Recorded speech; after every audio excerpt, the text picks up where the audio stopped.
Afinal de contas, o que é o direito? Pensa bem. É uma coisa que a gente descobre que já existe no mundo, tipo um cientista descobrindo uma lei da física? Ou será que é algo que a gente inventa, uma ferramenta que a nossa própria mente cria para poder organizar a vida em sociedade? Essa pergunta, que parece simples, deu início a um dos maiores duelos da filosofia. Pois é, essa questão coloca a gente bem no meio de um debate gigantesco. De um lado tem uma galera que acredita que o direito simplesmente nasce dos fatos, da realidade social. Do outro tem quem defenda que ele é uma forma de pensar, uma espécie de programa que já vem instalado na nossa mente antes mesmo da gente olhar para o mundo. Vamos investigar essas duas grandes correntes de pensamento. Ok, vamos mergulhar na primeira teoria. À primeira vista, ela parece a mais lógica de todas, né? É aquela ideia de que, para entender o direito, a gente só precisa olhar para a sociedade e ver como as pessoas agem de verdade. Essa é a base do que a gente chama de empirismo jurídico. Para quem segue essa linha, o trabalho do jurista é quase como o de um cientista. A missão é começar pelos fatos, comparar um com o outro, achar o que se repete e, a partir daí, extrair as regras e os princípios que organizam a vida. É uma construção que vem, de baixo para cima, com o pé bem firme na observação do mundo real.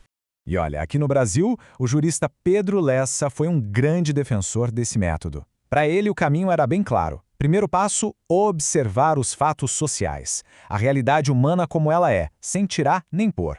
Segundo, comparar tudo isso para encontrar padrões, coisas que acontecem sempre da mesma forma.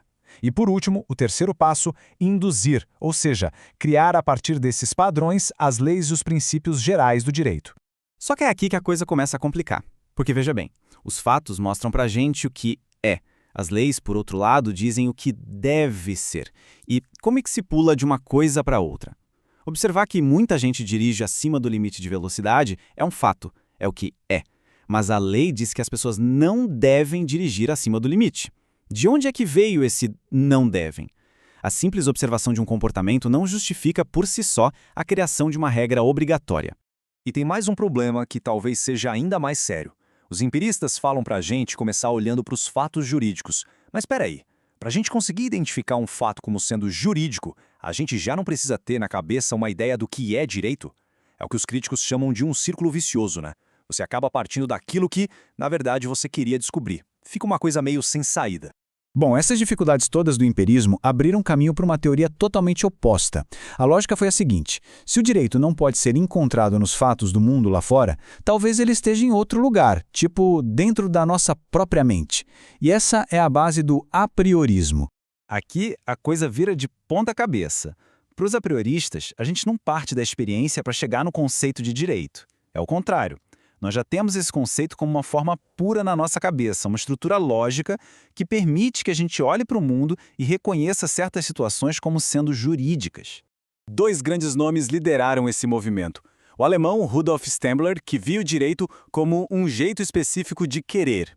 Um querer que amarra as pessoas, que é autônomo e inviolável.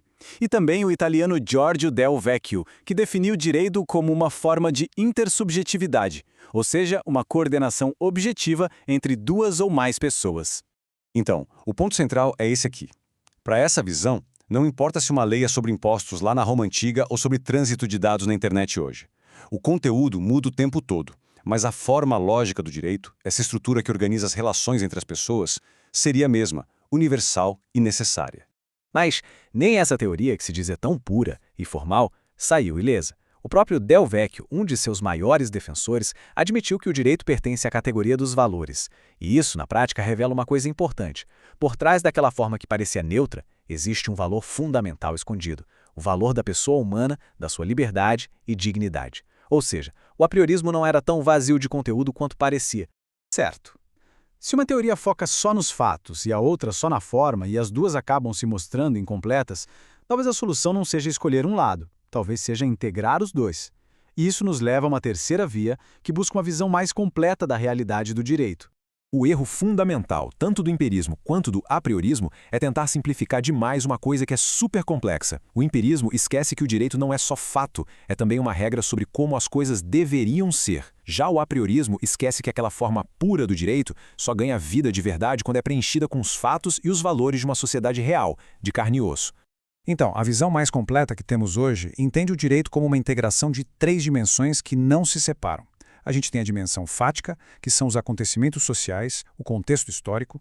Tem a dimensão axiológica, que envolve os valores que estão em jogo, como justiça, segurança, liberdade. E, por fim, a dimensão normativa, que são as regras, as leis escritas que estruturam o comportamento. O direito não é uma coisa só, mas a dança constante entre esses três elementos. Tudo bem, essa discussão toda pode parecer meio abstrata, meio coisa de filósofo. Mas entender essas diferentes teorias tem um impacto bem real em como a gente enxerga e aplica o direito no nosso dia a dia. Então, vamos amarrar as pontas. O empirismo enxerga o direito como algo que a gente descobre olhando a sociedade com uma lupa. O apriorismo vê como uma estrutura mental, uma planta baixa que já vem dentro da nossa cabeça. E a teoria da experiência entende o direito como uma integração de fato, valor e norma, como se fossem três fios trançados que não podem ser separados. No fim das contas, o que fica claro é isso. O direito não é nem uma máquina lógica, nem um simples espelho da sociedade. Ele é uma criação cultural complexa, um esforço que a gente faz o tempo todo para realizar certos valores dentro de uma realidade social concreta, usando um sistema de normas. Isso tudo nos deixa com uma última pergunta para a gente continuar pensando. Se a gente aceita que o direito é essa fusão, essa mistura inseparável entre a realidade dos fatos e a escolha de certos valores, será que a ideia de um direito totalmente neutro, totalmente objetivo, é realmente possível? Fica aí a reflexão.